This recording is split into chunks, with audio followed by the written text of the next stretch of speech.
ಅದು ಬಂದು Ramzan special mutton biryani. So mutton biryani ಮಾಡೋದಕ್ಕೆ ಏನೆಲ್ಲ ಬೇಕು ಅಂತ ಬನ್ನಿ ತೋರಿಸ್ತೀನಿ. 3/4 kg ಮಟನು, ಮತ್ತೆ 2 ಈರುಳ್ಳಿ, 2 ಟೊಮೆಟೊ, 1 ಸ್ಪೂನ್ ಅಷ್ಟು ಶುಂಠಿ ಬೆಳ್ಳುಳ್ಳಿ ಪೇಸ್ಟ್, 3 ಮೆಣಸಿನಕಾಯಿ, ಒಂದಷ್ಟು 10 ಒಣಗಿದ ಮೆಣಸಿನಕಾಯಿ ನೆನೆಸ್ಕೊಂಡಿರೋದು, ಬ್ಯಾಡಗಿ ಮತ್ತೆ ಗುಂಟೂರು 2, 1 ಕಪ್ ಅಷ್ಟು ಮೊಸರು, 1 ಕಪ್ ಅಷ್ಟು ಪುದೀನ, 1/4 ಕಪ್ ಅಷ್ಟು ಕೊತ್ತಂಬರಿ, ಮತ್ತೆ 2 ಚಕ್ಕೆ, 2 ಲವಂಗ, 2 ಏಲಕ್ಕಿ, 2 ಪಲಾವ್ ಎಲೆ. ಇಷ್ಟ ಇಟ್ಕೊಂಡು ಫಟಾಫಟ್ ಅಂತ ರಂಜಾನ್ ಸ್ಪೆಷಲ್ ಸಿಕ್ಕಾಪಟ್ಟೆ ರುಚಿಯಾದ ಮಟನ್ ಬಿರಿಯಾನಿ ಮಾಡ್ಕೊಳ್ಳೋಣ ಬನ್ನಿ. ಮ್ಯಾರಿನೇಟ್ ಮಾಡಿ ಇಟ್ಕೋಬೇಕು. ಅದಕ್ಕೋಸ್ಕರ ನಾವು ಸ್ವಲ್ಪ ಉಪ್ಪು ಹಾಕೊಳ್ಳೋಣ ಮಟನಿಗೆ. ಆಮೇಲೆ ಒಂದು ಸ್ವಲ್ಪಷ್ಟು ಮೊಸರು, 1 ಸ್ಪೂನ್ ಅಷ್ಟು ಖಾರದ ಪುಡಿ, 1 ಸ್ಪೂನ್ ಅಷ್ಟು ಖಾರದ ಪುಡಿ ಹಾಕೊಳ್ಳೋಣ. ಮತ್ತೆ 1/4 ಸ್ಪೂನ್ ಅಷ್ಟು ಕಸ್ತೂರಿ ಮೆಥಿ. ಇದನ್ನ ಹಾಕಿ ಮಿಕ್ಸ್ ಮಾಡಿ ಒಂದು 1/2 hour ಮ್ಯಾರಿನೇಟ್ ಮಾಡಿ ಇಟ್ಕೊಳ್ಳೋಣ. ಈ ಥರ ಚೆನ್ನಾಗಿ ಮಿಕ್ಸ್ ಆಗಬೇಕು ಪೀಸಸ್ಸಲ್ಲಿ. ಅವಾಗ ಮಸಾಲೆ ಚೆನ್ನಾಗಿ ಹಿಡಿಯುತ್ತೆ. ನಮಗೆ ತಿನ್ನುವಾಗ ತುಂಬ ಚೆನ್ನಾಗಿರುತ್ತೆ, ಸಾಫ್ಟೇ ಇರುತ್ತೆ. ಯಾಕಂದರೆ ಜ್ಯೂಸಿ ಸಾಫ್ಟ್ನೆಸ್ ಎಲ್ಲ ಸಿಗುತ್ತೆ ಮಟನ್ ಬಿರಿಯಾನಿಯಲ್ಲಿ. ನೋಡಿ ಈ ಥರ ಮಿಕ್ಸ್ ಮಾಡಿ ನೋಡಿ ಈ ಥರ ಮ್ಯಾರಿನೇಟ್ ಮಾಡಿ ಒಂದು 1/2 hour ಪಕ್ಕಕ್ಕೆ ಇಟ್ಕೊಳ್ಬೇಕು. ಆಮೇಲೆ ನಾವು ಇದನ್ನು ಬಳಸ್ಕೊಳ್ಳೋಣ. ನೋಡಿ ನೆನೆಸಿರೋಂಥ ಒಣಗಿದ ಮೆಣಸಿನ್ಕಾಯಿನ ಪೇಸ್ಟ್ ಮಾಡ್ಕೋಬೇಕು. ಕಂಪ್ಲೀಟಾಗಿ ಓನ್ಲಿ ಒಣಗಿದ ಮೆಣಸಿನ್ಕಾಯಿ ಮಾತ್ರ ಪೇಸ್ಟ್ ಮಾಡ್ಕೊಂಬರೋಣ. ನೋಡಿ ರುಬ್ಕೊಂಡಿರೋಂಥ ಪೇಸ್ಟು ಇದನ್ನು ಪಕ್ಕಕ್ಕೆ ಇಟ್ಕೊಳ್ಳೋಣ. ಇವಾಗ ನೋಡಿ ಒಂದು 4 ಸ್ಪೂನ್ ಅಷ್ಟು ಎಣ್ಣೆ. ನಾನು ಎಣ್ಣೆ ಜಾಸ್ತಿ ಬಳಸಲ್ಲ, ಹಾಗಾಗಿ 4 ಸ್ಪೂನು. ಮಟನ್ ಬಿರಿಯಾನಿ ಆಗಿರೋದ್ರಿಂದ ಮಟನಲ್ಲಿ ಎಣ್ಣೆ ಬಿಟ್ಕೊಳ್ಳೋದಕ್ಕೆ ಅದಕ್ಕೋಸ್ಕರ ಜಸ್ಟ್ 4 ಸ್ಪೂನ್ ಎಣ್ಣೆ ಹಾಕ್ಕೊಳ್ಳಿ. ಕಾಯ್ತಾ ಇದ್ದಾರೆ. ಇದಕ್ಕೆ ಚಕ್ಕೆ, ಲವಂಗ, ಏಲಕ್ಕಿ ಮತ್ತು ಪಲಾವ್ ಎಲೆ ಹಾಕ್ಕೊಳ್ಳೋಣ. ನೆಕ್ಸ್ಟ್ ಇದಕ್ಕೆ ಪುದೀನ ಹಾಕ್ಕೊಳ್ಳೋಣ. ಆಮೇಲೆ ಕೊತ್ತಂಬರಿ,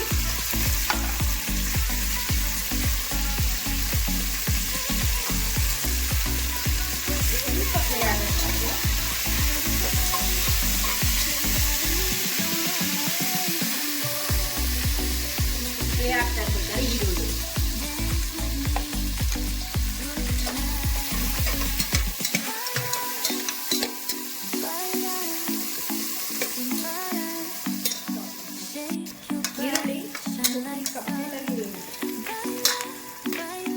ಈರುಳ್ಳಿ, ನೋಡಿ ಇವಾಗ ಗೋಲ್ಡನ್ ಬ್ರೌನ್ ಬರಕ್ಕೆ ಶುರು ಆಗಿದೆ. ಅವಾಗ 3 ಮೆಣಸಿನಕಾಯಿ ಸೀಳಬಾರ್ದು, ಹಾಗೆ ಗೋಲಾಗಿ ಹಾಕೋಬೇಕು. ಈ ಹದದಲ್ಲಿ ಇರ್ಬೇಕಾದ್ರೆ ಶುಂಠಿ ಬೆಳ್ಳುಳ್ಳಿ ಪೇಸ್ಟ್ ಹಾಕೊಳ್ಳೋಣ. ಶುಂಠಿ ಬೆಳ್ಳುಳ್ಳಿ ಪೇಸ್ಟ್ ಹಾಕೊಂಡು 2 ನಿಮಿಷ ಈ ಥರ ಚೆನ್ನಾಗಿ ಫ್ರೈ ಮಾಡ್ಕೊಳ್ಳೋಣ. ಇವಾಗ ಟೊಮೆಟೊ ಹಾಕೊಳ್ಳೋಣ.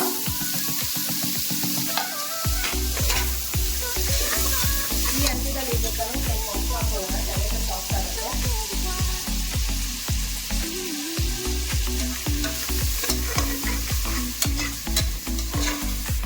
ಟೊಮೆಟೊ ಬಂದ್ಬಿಟ್ಟು ಟೊಮೆಟೊ ಪೇಸ್ಟ್ ಥರ ಆಗಬಾರ್ದು, ಈ ಥರ ಹಂಗೆ ಇರಬೇಕು. ಆವಾಗ ಬಂದು ನಾವು ರುಬ್ಬಿದಂಥ ಮಿರ್ಚಿ ಪೇಸ್ಟ್ ಹಾಕೊಳ್ಳೋಣ.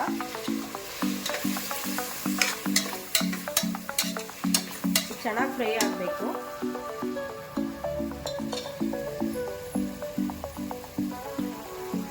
ಅಷ್ಟು ಮೊಸರು ಹಾಕೋಬೇಕು. ಈ ಹದದಲ್ಲಿ ಇರಬೇಕಾದ್ರೆ ಬಿರಿಯಾನಿ ಆವಾಗ ರಿಚ್ನೆಸ್ ಕಾಣಿಸುತ್ತೆ.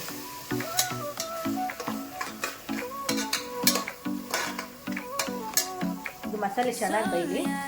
ಆಯಿಲ್ ಬಿಟ್ಕೊಂಡ್ಮೇಲೆ ಮಟನ್ ಆ್ಯಡ್ ಮಾಡ್ಕೊಳ್ಳೋಣ.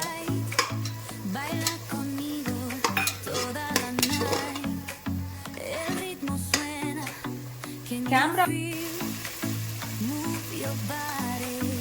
ನೋಡಿ ಈ ಥರ ಆಯಿಲ್ ಬಿಟ್ಕೋಬೇಕು.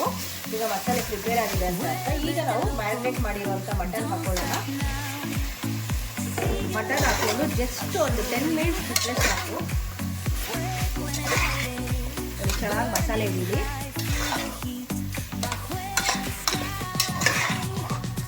ಸಿಗೋ ಪೀಸಸ್ ಈ ಥರ ಇರಬೇಕು. ಮಟನ್ ಬಿರಿಯಾನಿ ದೊಡ್ಡ ಪೀಸಸ್ ಇದ್ದಾಗ ಟೇಸ್ಟ್ ಚೆನ್ನಾಗಿರುತ್ತೆ, ಜ್ಯೂಸಿ ಆಗಿರುತ್ತೆ. ನಾವು ಆಲ್ರೆಡಿ ಮ್ಯಾರಿನೇಟ್ ಮಾಡ್ಕೊಂಡಿರೋದ್ರಿಂದ ಮಟನ್ ತುಂಬ ಹಾರ್ಡ್ ಅನ್ಸಲ್ಲ, ಸಾಫ್ಟ್ ಆಗಿರುತ್ತೆ. ರೈಸ್ ತೊಗೊಳ್ತಾ ಇದ್ದೀನಿ. ಅದಕ್ಕೋಸ್ಕರ ನಾನು 3/4 ಗ್ಲಾಸ್ ವಾಟರ್ ಹಾಕ್ತಾ ಇದ್ದೀನಿ. ಈ ಥರ ಕುದೀತಾ ಇದೆಯಲ್ಲ, ಇವಾಗ ರೈಸ್ ಹಾಕೊಂಡ್ಬಿಡ್ಬೇಕು.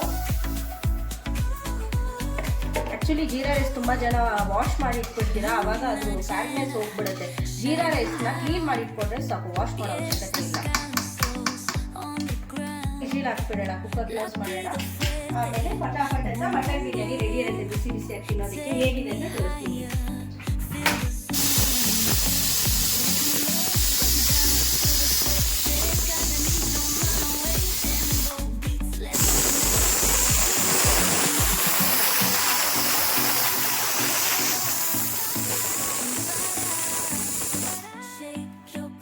ಮಟನ್ ಬಿರಿಯಾನಿ ರೆಡಿ ಆಗಿದೆ. ಹೇಗಾಗಿದೆ ನೋಡೋಣ.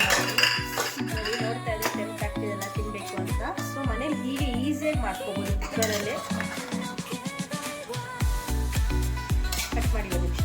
ಬಿರಿಯಾನಿ ರೆಡಿ ಆಗಿದೆ. ಬಿಸಿ ಬಿಸಿಯಾಗಿ ತಟ್ಟೆಗೆ ಹಾಕೊಳ್ಳೋಣ.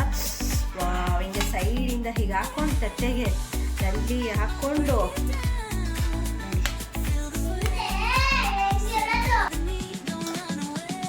ರಂಜಾನ್ ಸ್ಪೆಷಲ್ ಮಟನ್ ಬಿರಿಯಾನಿ ತಿನ್ನಲು ಸಿಕ್ಕಾಪಟ್ಟೆ ಚೆನ್ನಾಗಿದೆ. ಈಸಿಯಾಗಿ ಮನೇಲೆ ಮಾಡ್ಕೋಬಹುದು. ಸೊ ಈ ವಿಡಿಯೋ ನಿಮ್ಗೆ ಇಷ್ಟ ಆದರೆ ಲೈಕ್ ಮಾಡಿ, ಸಬ್ಸ್ಕ್ರೈಬ್ ಮಾಡಿ, ಶೇರ್ ಮಾಡಿ.